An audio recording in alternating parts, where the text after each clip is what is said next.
Come away, servant, come. I am ready now. Approach my Ariel, come. All hail, great mistress, grave one, hail.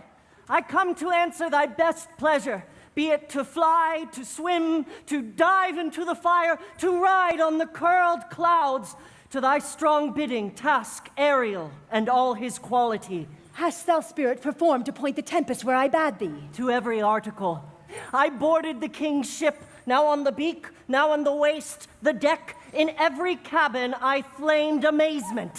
Sometimes I'd divide and burn in many places.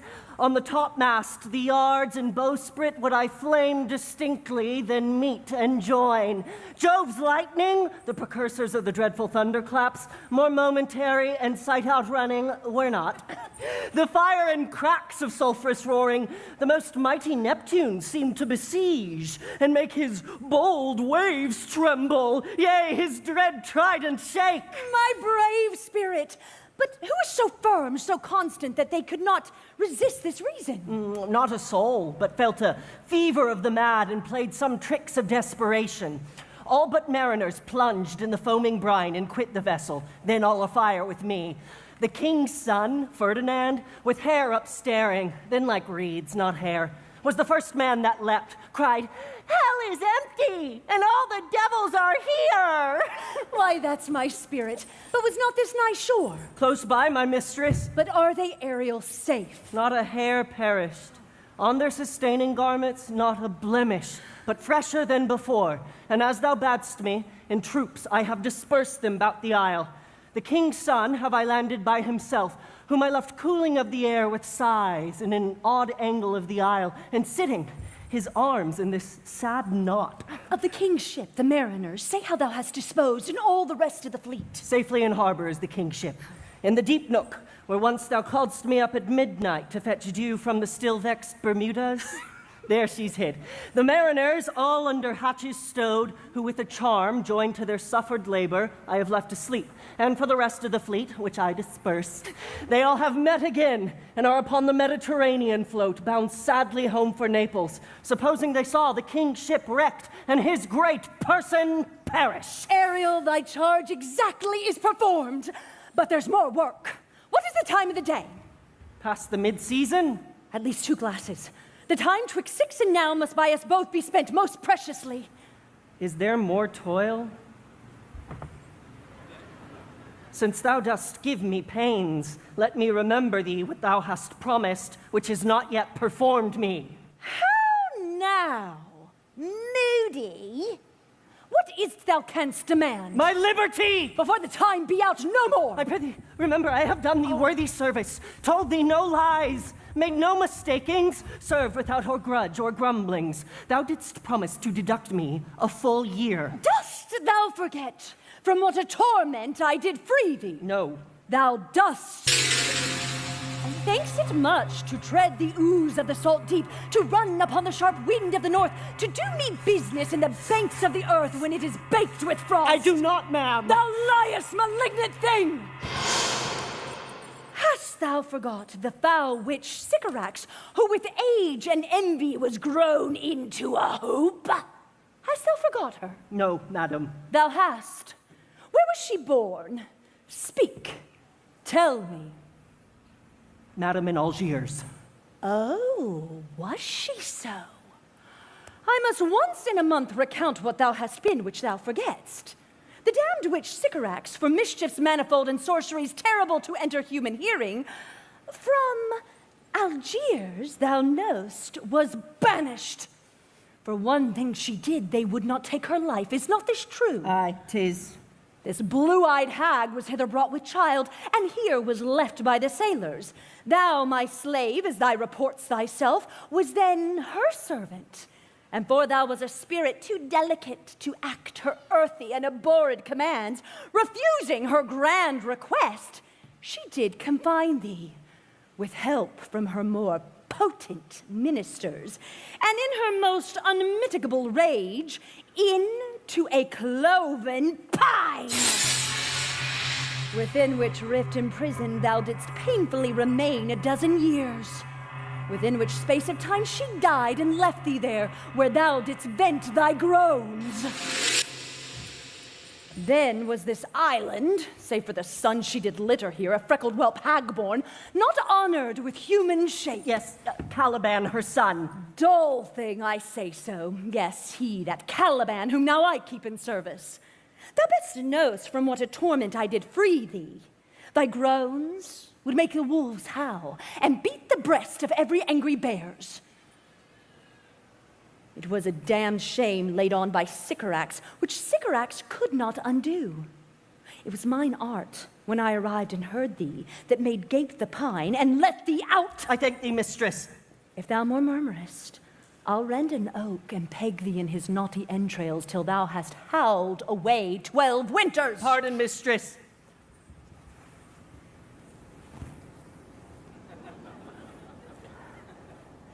I will be correspondent to command and do my spiriting gently. Do so, and after 2 days I will discharge thee. Oh, that's my noble mistress.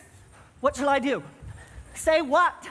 What shall I do? Go! Make thee a nymph of the sea, be subject to no sight but thine and mine, invisible to every eyeball else. Go!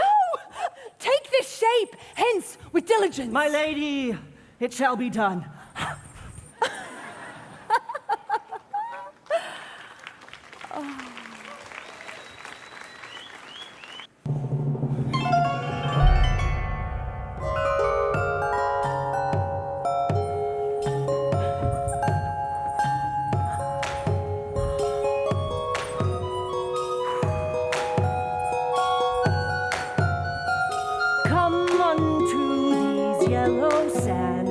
And then take hands, curtsied while you have and kiss. The wild waves whist.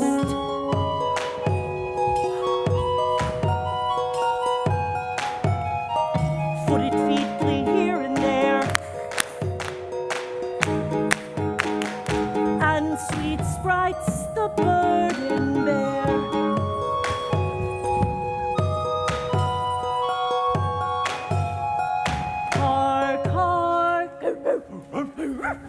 The watchdogs bark. Hark, hark. The watchdogs bark.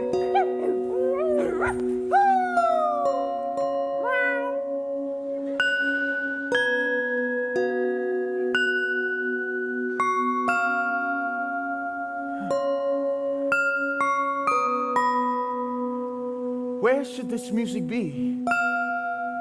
In the air or the earth? It sounds no more, and sure it waits upon some god of the island. Sitting on a bank, weeping again the king, my father's wreck, this music crept by me upon the waters, allaying both their fury and mine passion with its sweet air. Thence I have followed it, or it hath drawn me rather, but 'tis gone. No, it begins again. Full fathom five, full fathom five, full fathom five. Full fathom five, full fathom five, thy father lies, of his bones are coral made. Those are pearls that were his eyes, nothing of him that doth fade. Nothing of him that doth fade, but doth suffer a sea change into something rich and strange. Sea nymphs hourly ring his knell.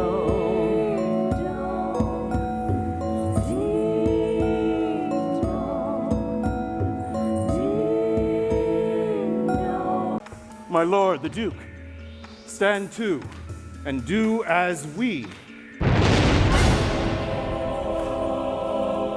You are 3 men of sin, whom destiny that hath to instruct instrument this lower world in what is it, the never-surfeited sea hath caused to belch up you. And here on this island, where man doth not inhabit, you mongst men being most unfit to live, I have made you mad! You fools! I and my fellows are ministers of fate. Your swords are now too massy for your strengths, and will not be uplifted. But remember, for that's my business to you, that you three from Millen did supplant good Prospera, exposed unto the sea which hath requited her and her innocent child, for which foul deed the powers delaying, not forgetting, have incensed the seas and shores, yea, all the creatures against your peace. Thee of thy son, Alonso, they have bereft, and do pronounce by me lingering perdition, worse than any death can be at once, shall step by step attend you in your ways, and only may you guard against their wraths on this most desolate isle by taking on repentance and pure life. Bravely the figure of this harpy hast thou performed, my Ariel. Sit then and talk with her, she is thine own. What, Ariel, my industrious servant, Ariel! Ah! What would my potent mistress? Here I am. Thou and thy meaner fellows this last service worthily performed, but I must use you in such another trick. Go, bring the spirits, o'er whom I give thee power, here to this place. Incite them to quick motion, for I must bestow upon the eyes of this young couple some vanity of mine art. It is my promise, and they expect it from me. Presently, Aye, with a twink. before you can say come and go and breathe twice and cry, so, each one, tripping on his toe, will be here with mop and mow. Do you love me, mistress?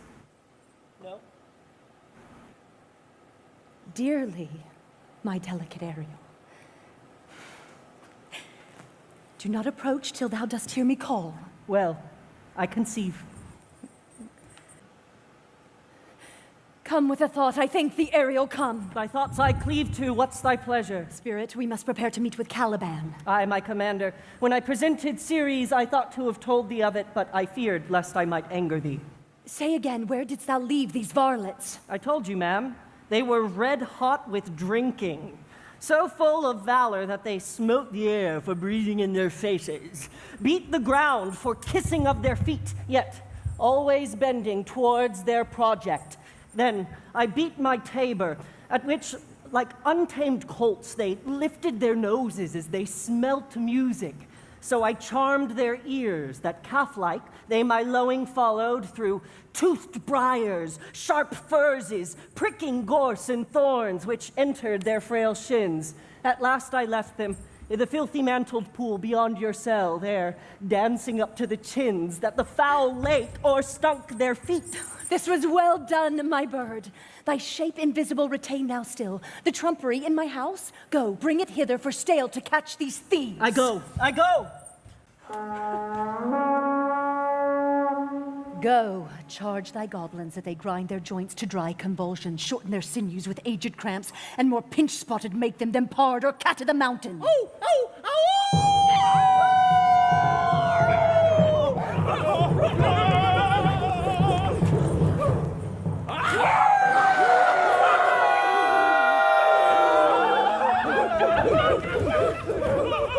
Hark, they roar! Let them be hunted, soundly.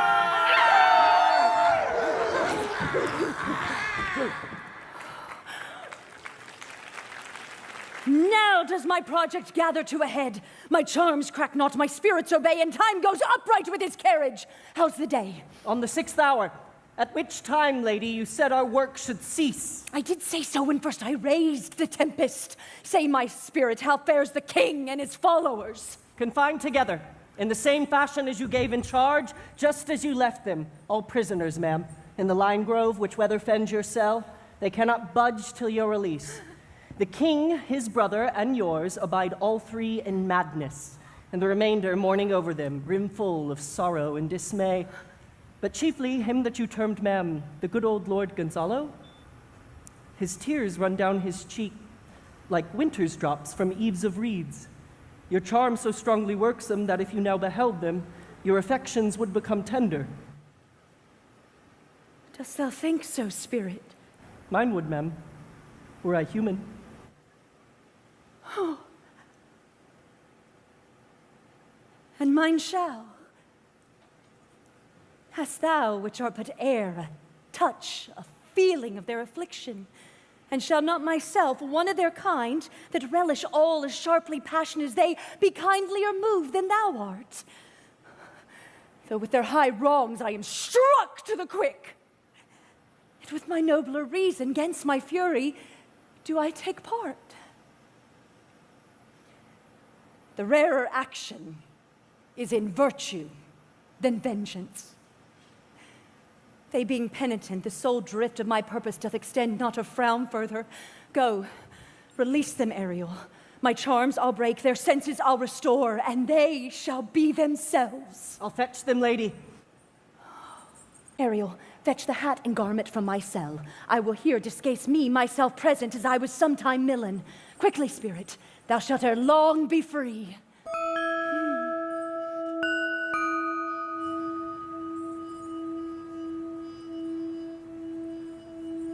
Where the bee sucks, there suck I. In a cowslip's bell I lie. There I couch when owls do cry. On the bat's back I do fly. After summer merrily, merrily, merrily shall I live now, under the blossoms that hang on the bough. Merrily, merrily shall I live now, under the blossoms that hang on the bough.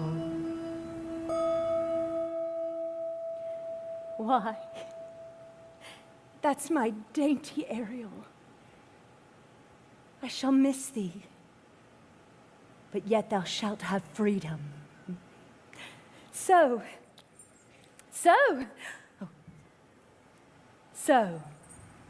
I drink the air before me and return, or your pulse twice beats. Y'all.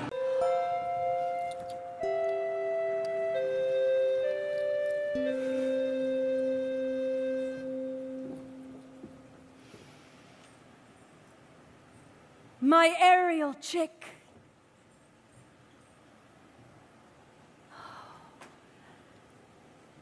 That is thy charge. Then to the elements be free,